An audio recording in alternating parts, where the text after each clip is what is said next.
DILG Binhor Abalos on issues surrounding Bamban Mayor Alice Goo. Ang sabi dito, ang sabi ni on April 5, 2024, we created a 7-man task force headed by Attorney Benjamin Zabala of our Internal Audit Service to investigate the allegations concerning Goo links to illegal POGO operations in her town. The task force updated report has been submitted today, May 17, 2024, to the Office of the Ombudsman for their appropriate action. Based on the report, there are troubling findings, may mga problema daw, of serious illegal acts which may have severe legal implications. The DILG does not have the power to directly suspend or dismiss local officials. So wala palang power ang DILG. So ang ginawa ng DILG, kung ano yung mga nag-gather ng information na based sa kanila, there are troubling finding of serious illegal act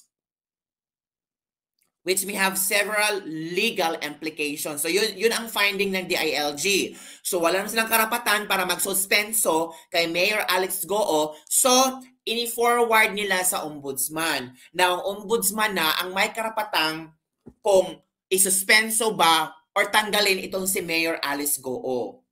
Tapos, ang narinig ko, yung mga taga-Bamban, kung tatanggalin daw ang kanilang mayor, edi mag-rally sila. Another rally na naman, di ba?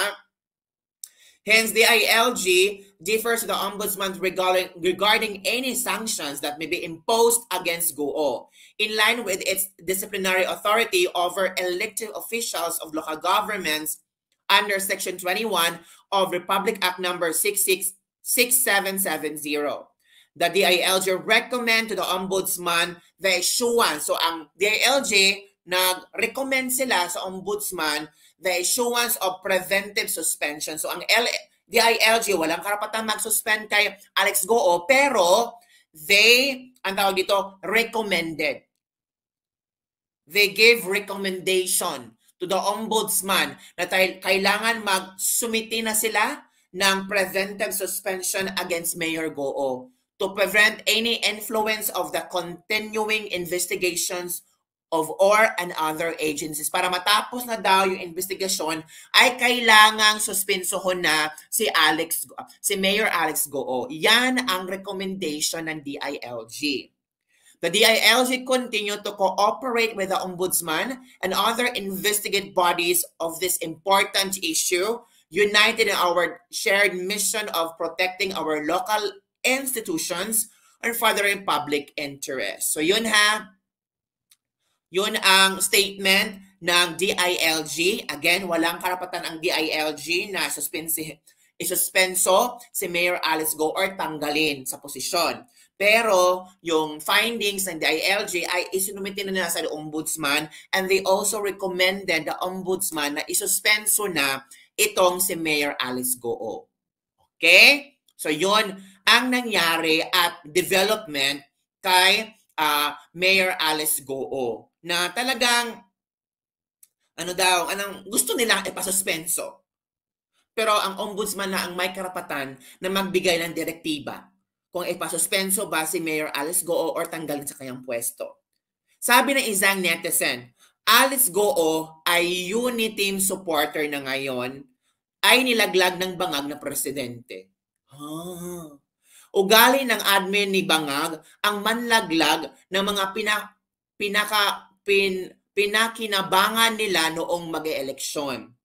Kaya talagang karapatan natin na murahin ang bangag na iyan.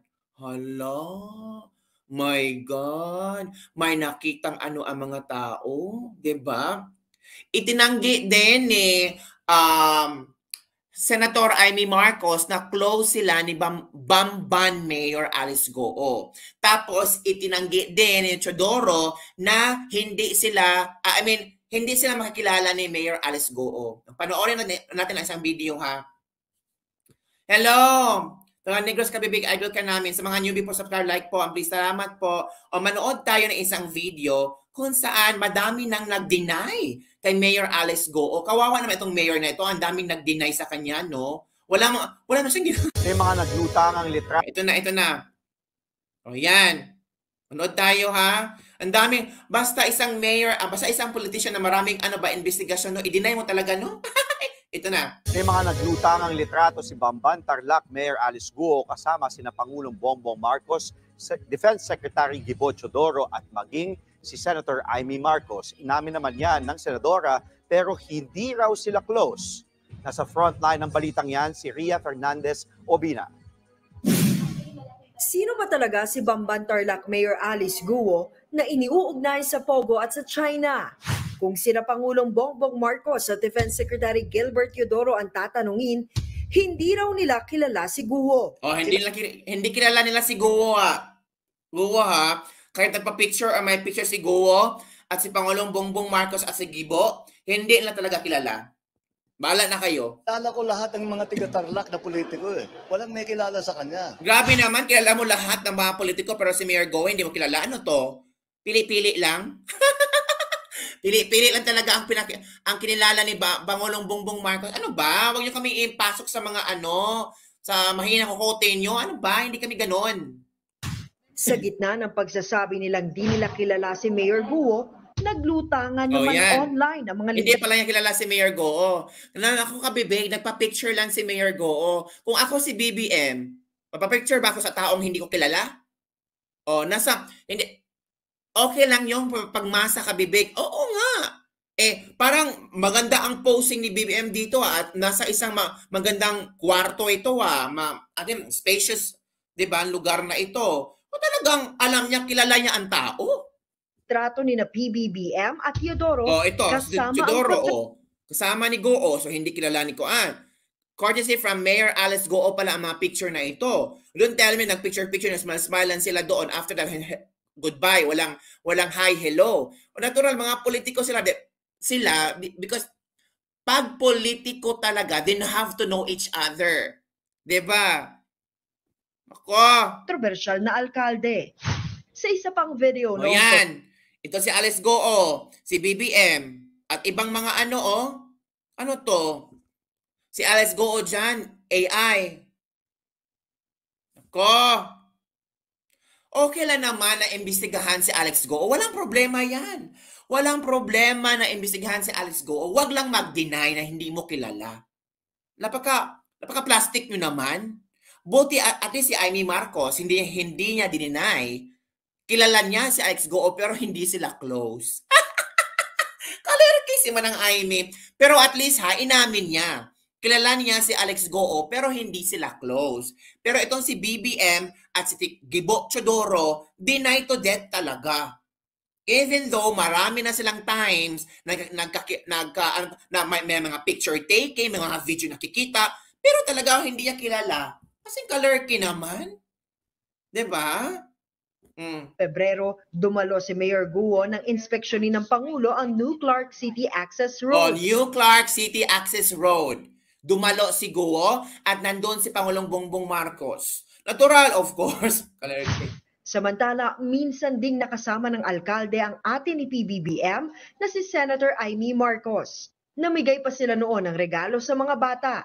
Sa isang text message sa News 5, hindi naman itinanggi ng senadora na dati na silang nagkita ni Mayor Goo nang sumama siya sa event ng DSWD. At least, inamin niya. Nakilala niya si Goo pero hindi sila close. Okay lang naman yun. Wala namang problema. Diba? Bakit dadawit ba yung pangalan nila?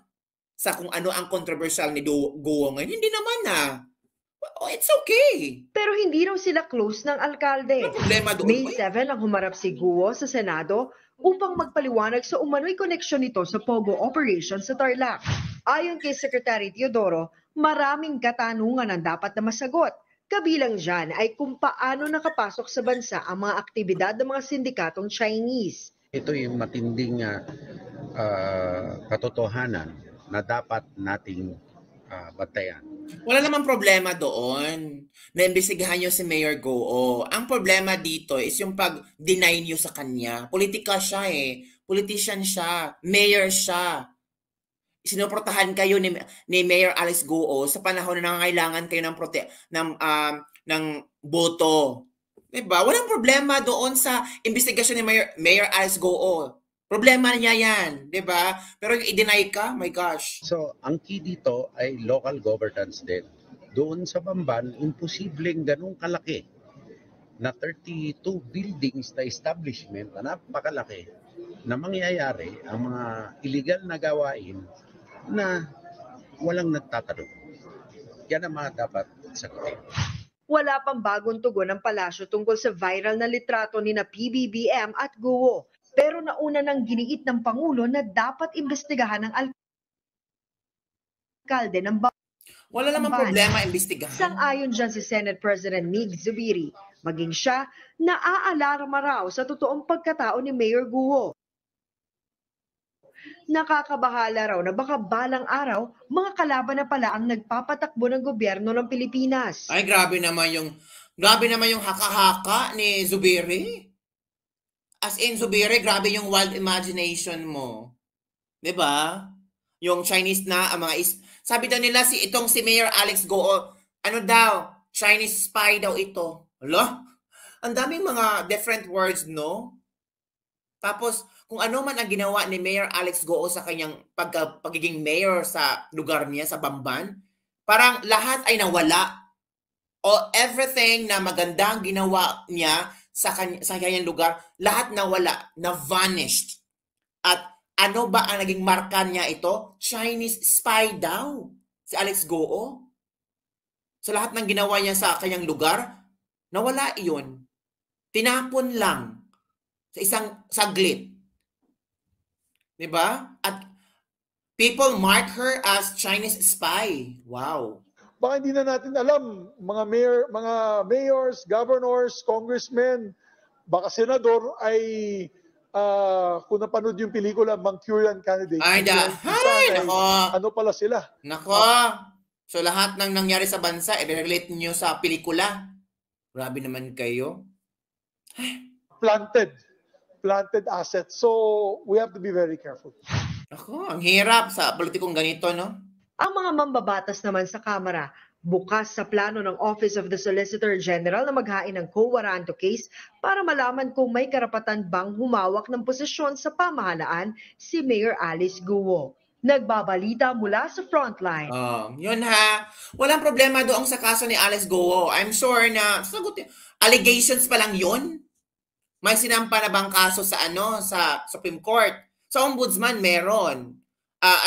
Suspension, recommendations from the ILG na suspensohon siya. Pero kumusta na ang investigations? Meron na bang meron na bang resulta? Wala pa naman, under investigation pa ang issue na ito.